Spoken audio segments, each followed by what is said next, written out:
Ever notice how the same 3 or 4 vintage receivers dominate every conversation? Marantz 2270, Pioneer SX 1980, Sansui G-9000. They get all the attention and most of the money. Sitting outside that spotlight are machines most people never talk about, built in tiny numbers, from brands that never ruled the US market, and now genuinely hard to find in clean condition. When one surfaces in 2026, the people who recognize it move fast.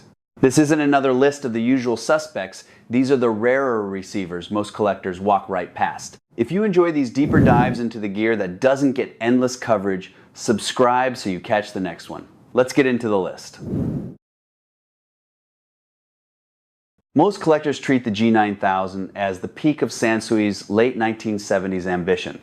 That assumption leaves the real heavyweights sitting in the shadows. The G-22000 and especially the G-33000 were built on an entirely different scale. These were not incremental upgrades. They were massive, low production statement pieces designed to compete at the absolute top of the receiver wars. The G-33000 stands out even among rare machines because of its 2-chassis design. The tuner and preamp lived in one box, the power amplifier lived in another. A thick umbilical cable linked the two. Power output approached or exceeded 300 watts per channel depending on the exact version and measurement. The physical presence matches the numbers. These units are large, heavy, and deliberately imposing. Production was limited. Complete, clean examples that still have the original connecting cable are scarce enough that many serious Sansui collectors have never handled one in person. When a strong, fully restored set appears, it draws the kind of attention reserved for true endgame pieces. Recent values for properly sorted, complete G33000 setups have moved firmly into the high 4 figures, with exceptional examples climbing higher still. Condition of both chassis, originality of the cable, and documented service history all matter heavily. What makes these machines interesting beyond pure rarity is the intent behind them. Sansui was not simply chasing higher wattage numbers. The dual chassis approach and overall engineering suggest a company trying to build a receiver that could stand alongside high-end separates. Most people will never see one outside of photographs. The few who own clean examples tend to keep them. That quiet scarcity is exactly why the G22000 and G33000 still sit outside the usual best of lists, and why they remain compelling to the collectors who already own everything else. Enjoying the list? Subscribe and turn on the bell for more rare vintage finds. Technics SA1000. Technics built its reputation on turntables.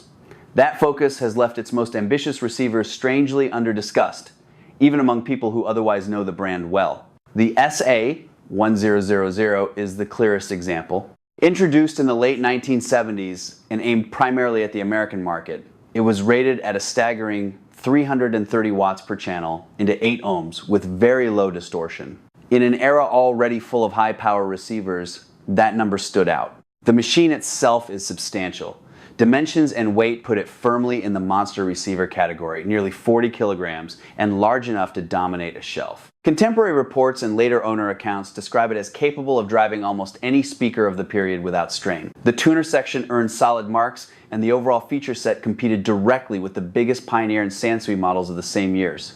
Original retail price at around $1,700 in 1978, serious money at the time. Because Technics never developed the same collector mythology around its receivers, the SA1000 has remained relatively quiet in mainstream discussions. That silence has not protected it from scarcity. Clean, fully restored examples appear infrequently. When they do, the buyers who recognize the model tend to move quickly. Asking prices for top cosmetic and fully serviced units have reached well into 5 figures in recent listings, though actual transaction prices vary with condition and completeness.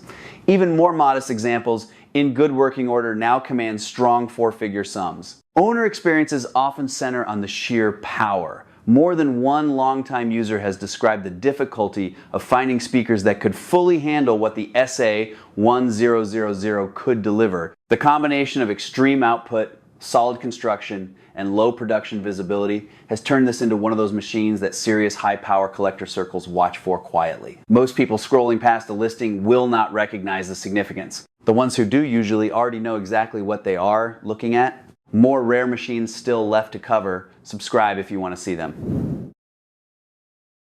I've lost count of how many times someone has told me the CR-3020 is the Yamaha receiver to own. It's a great machine, no argument, but the moment you spend time with its bigger brother, the CR-3020, the conversation changes. This was Yamaha's actual late 1970s flagship, higher power, heavier construction, and a level of refinement the 2020 never quite reached. Rated around 160 watts per channel, the CR-3020 delivered the same natural sound character Yamaha was known for, only with more authority and headroom. The chassis is noticeably more substantial, weight and overall size jump hard compared with the 2020. And the original price reflected that difference roughly twice as much when new. That higher cost is exactly why far fewer were sold and why clean, complete examples are genuinely uncommon today. Original wood cases in good shape are especially prized. Fully restored units with strong cosmetics and documented service now regularly land in the mid to high four-figure range. The best ones push higher still.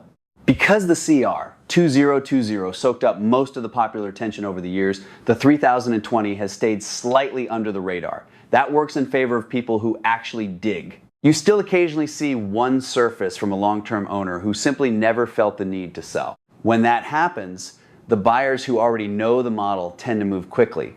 What I keep hearing from people who run them daily is consistent. The extra power and tighter control make a real difference with larger or more demanding speakers, while the core Yamaha character remains intact. It's not a flashy machine in the way some of the big Pioneer or Sansui flagships are. It just feels finished. For anyone who has already owned a CR-3020 and wondered what the next step looked like in period, this is it, and it's still one of the quieter, high-value finds left from that era. Kenwood KR-9050, KR-9070. Kenwood never got the same collector mythology that wrapped itself around Pioneer and Marantz, and that lower profile is still visible when you look at their top late 1970s receivers. The KR-9050 in particular was the company's most powerful and most expensive receiver of the period, rated at 200 watts per channel into 8 ohms with discrete output stages and very low distortion figures. It was a serious machine by any standard of the day. At roughly 24 kilograms and over 600 millimeters wide, it has the physical presence to match the power rating. Original retail sat around $1,150, which placed it firmly in flagship territory. The related KR-9070 and similar high models shared the same general approach. High continuous power, solid build, and a relatively neutral presentation that many long-term owners still prefer for daily listening. Clean, fully restored examples have been climbing steadily as more collectors start looking past the usual names. Strong cosmetic pieces with original wood and proper service history are no longer common, and prices have followed that scarcity. You'll still see working units appear, but the gap between an average survivor and a carefully maintained one keeps widening. Owners who have kept theirs in regular use often mention the combination of effortless power and a lack of the forward brightness some other high-power receivers of the era could show. What I find interesting is how rarely these machines show up in the endless top 10 vintage receivers roundups. That absence has kept some of the pure hype away, which means a determined buyer can still find examples that haven't been priced purely on reputation. At the same time, the people who already know the KR-9050 tend to treat a clean one as a long-term hold rather than a flip.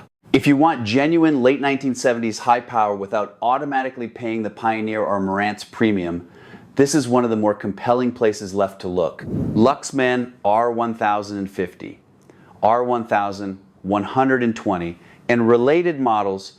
Luxman has always sat a little apart from the big Japanese receiver brands. While Pioneer, Marantz, and Sansui fought for wattage supremacy and mass market attention, Luxman leaned toward refinement, tighter engineering tolerances, and a more premium positioning. That approach shows clearly in late 1970s and early 1980s models such as the R1050 and R1120. These receivers were never produced in the same volume as their better-known competitors. Lower production numbers mean clean, original survivors are correspondingly harder to find. When a strong example appears with intact cosmetics, original wood or cabinet work, and proper service history, it usually finds a buyer who already understands what Luxman represents. The appeal is less about raw power figures and more about build quality, control, feel, and a sonic presentation many describe as composed and detailed rather than aggressive. Values tend to reflect that combination of performance and relative scarcity rather than pure social media momentum. Fully sorted examples in excellent condition often sit in a range that feels justified once you compare the engineering and finish against more common high-power machines from the same years. These are not the receivers that dominate YouTube thumbnails, yet they continue to attract listeners who have already owned the usual names and want something with a different character and lower production footprint. What keeps them interesting is the sense of deliberate design.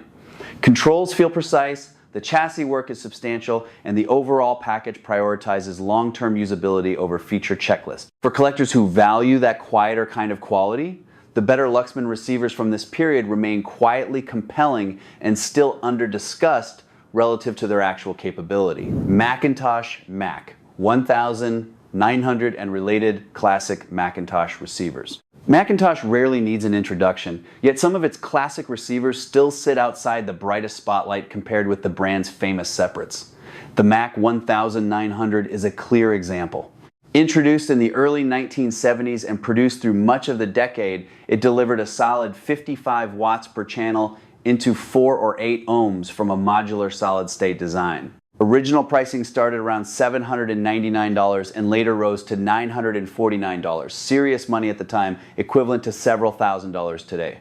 Despite the cost, the Mac 1900 sold well. It offered the convenience of a full receiver while carrying McIntosh's reputation for build quality, serviceability, and conservative, reliable engineering. The tuner section was typically strong, and the overall construction reflected the company's long-term approach rather than chasing the highest possible wattage numbers of the era.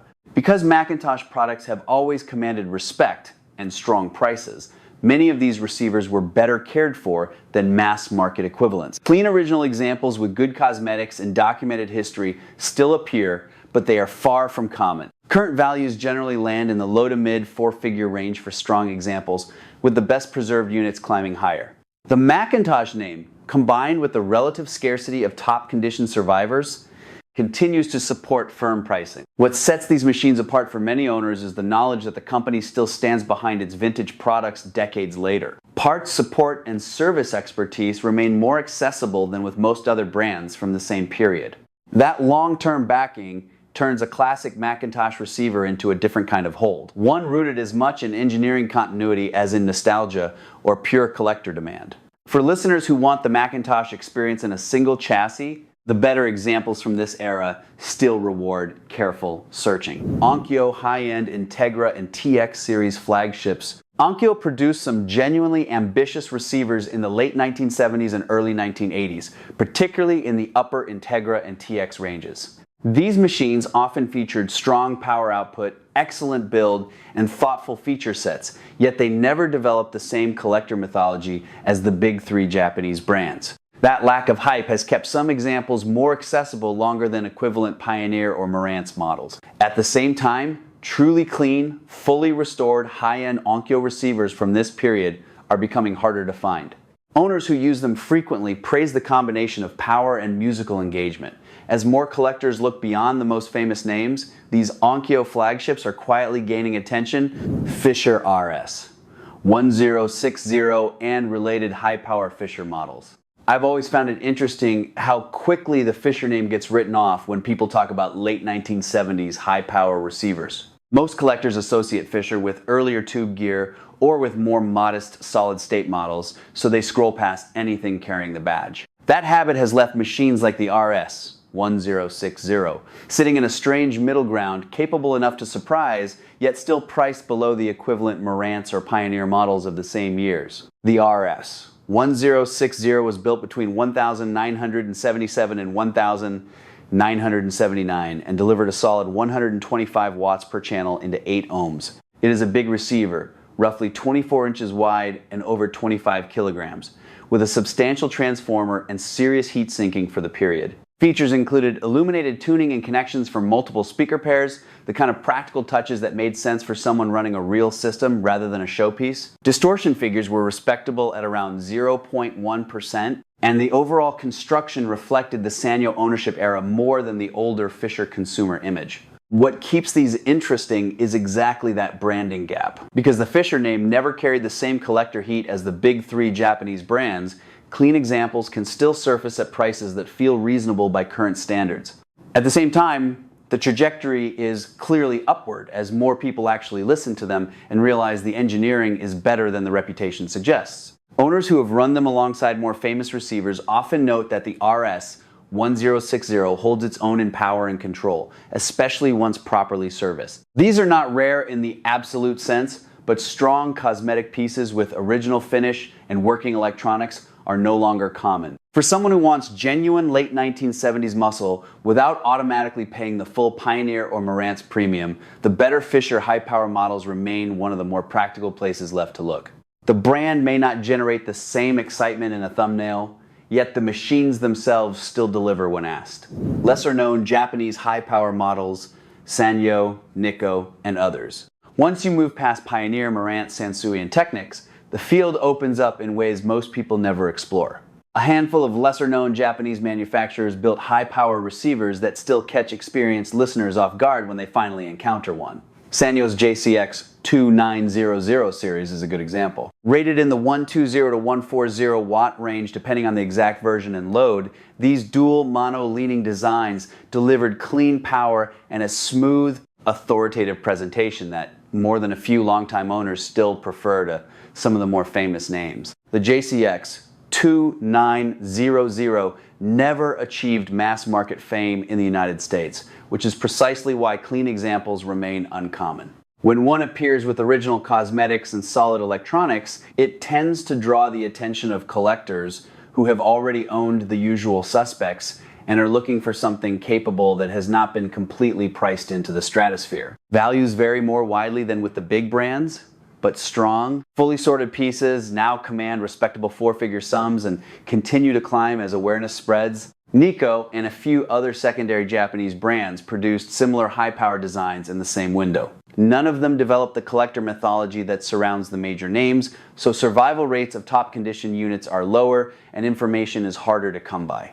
That scarcity works both ways. The machines are genuinely uncommon, yet the buyers who recognize them are usually knowledgeable and decisive. What I keep noticing is how consistently people who actually live with these receivers describe them as sleeper performers, strong power delivery, solid build for the money, and a lack of the hype-driven premiums that now attach to anything with a Marantz or Pioneer badge. They will never dominate the top 10 lists, and that is part of the appeal. For collectors who enjoy finding capable gear that still feels like a discovery rather than a trophy, these lesser-known Japanese high-power models remain some of the more interesting corners left in the market. European and specialty rarities? The last group on this list sits even further from the usual conversation. While American and Japanese receivers dominated the high-power wars of the 1970s, a smaller number of European designs quietly pursued different priorities. Tandberg receivers from Norway, certain Revox models, and select high-end British and German pieces rarely saw wide distribution in the United States. Production runs were often limited, and the number of clean examples that crossed the Atlantic and survived in good condition is correspondingly small. These machines tend to appeal to a different kind of collector. Instead of chasing the highest wattage numbers or the most recognizable faceplate, the focus shifts toward engineering approach, build philosophy, and historical context. A well-preserved Tandberg or a clean high-end European receiver from the period can feel like a completely different animal next to a big Japanese flagship. More restrained in styling, sometimes more idiosyncratic in features, and often built with a level of mechanical and electrical care that still impresses decades later. When a strong example surfaces, the market is smaller but usually more informed. Buyers who already know these brands tend to recognize quality quickly and are willing to pay for originality and condition. Prices can be firm precisely because so few comparable pieces exist. These are not machines you stumble across every month in the usual online listings. When one does appear in exceptional shape, it tends to disappear quietly into a collection that values diversity over pure brand hierarchy. Closing. The vintage stereo market in 2026 still orbits a short list of famous names. Marantz, Pioneer, Sansui, and a handful of others absorb most of the attention, most of the forum discussion, and most of the money. That intense focus has left an entire second tier of capable, well-engineered, and sometimes genuinely rare machines sitting in relative obscurity. Some of them match or exceed the performance of the icons. Others simply represent a different set of priorities or a much lower production volume. The common thread is simple. Most people have never looked for them. They walk past a dusty faceplate in a thrift store or scroll past an online listing without recognizing what they are seeing. The collectors who do recognize these machines tend to move quietly and with purpose. Not every obscure receiver is valuable. Plenty of low production or oddball models remain modestly priced for good reason. The ones that matter combine strong, original engineering, a reasonable number of clean survivors, and growing interest from people who have already owned the famous names and now want something different. If an unusual vintage receiver is sitting in your storage, or if you simply enjoy learning about the machines that never made the endless top 10 lists, stay tuned. The golden era gear is finite. The stories around the lesser known pieces are still being written, and some of the most interesting chapters are the ones most people have not read yet. Subscribe if you want more of these deeper looks. The next one will head into another corner of the market that still sits outside the usual spotlight.